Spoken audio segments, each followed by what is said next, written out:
इस वीडियो में हम बहुत ही मशहूर लेखक शायर गुलज़ार साहब की गज़ल लेकर हाज़िर हुए हैं, जिसको कि उन्हीं की बुक से लिया गया है, जिसका नाम है चाँद पुखराज का, और जिसके अशार कुछ इस तरह से हैं। दिन कुछ ऐसे गुज़ारता है कोई, दिन कुछ ऐसे गुज़ारता है कोई, जैसे एहसान उतारता है कोई।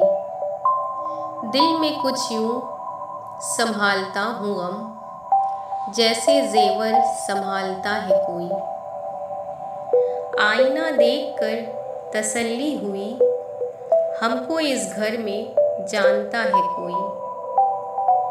पेड़ पर पक गया है फल शायर, फिर से पत्थर उछालता है कोई। देर से गूंजते हैं सन्नाटे, देर से गूंजते हैं सन्नाटे, जैसे हमको पुकारता है कोई। और अब जो दूसरी गज़ल पेश करने जा रहे हैं वो भी गुलज़ार साहब की है, जिसको कि बॉलीवुड मूवी पिंजर में बहुत ही खूबसूरत आवाज़ के मालिक जगजीत सिंह जी ने गाया था, और इसके अशार कुछ इस तरह से हैं। हाथ छूटे भी तो रिश्ते नहीं छोड़ा करते, हाथ छूटे भी तो रिश्ते नहीं छोड़ा करते, वक्त की शाख से लम्हे नहीं तोड़ा करते।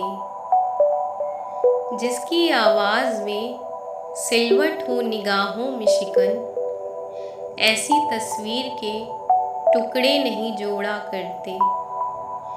लब के साहिल से जो बहता है उसे बहने दो, ऐसे दरिया का कभी रुख नहीं मोड़ा करते। जागने पर भी नहीं आँख से गिरती किरचें, इस तरह ख्वाबों से आँखें नहीं फोड़ा करते। शहद जीने का मिला करता है थोड़ा थोड़ा, जाने वालों के लिए दिल नहीं थोड़ा करते। जाके कोहसार से सरमारों की आवाज़ तो हो, जाके कोहसार से सरमारों की आवाज़ तो हो, खस्ता दीवारों से माथा नहीं फोड़ा करते।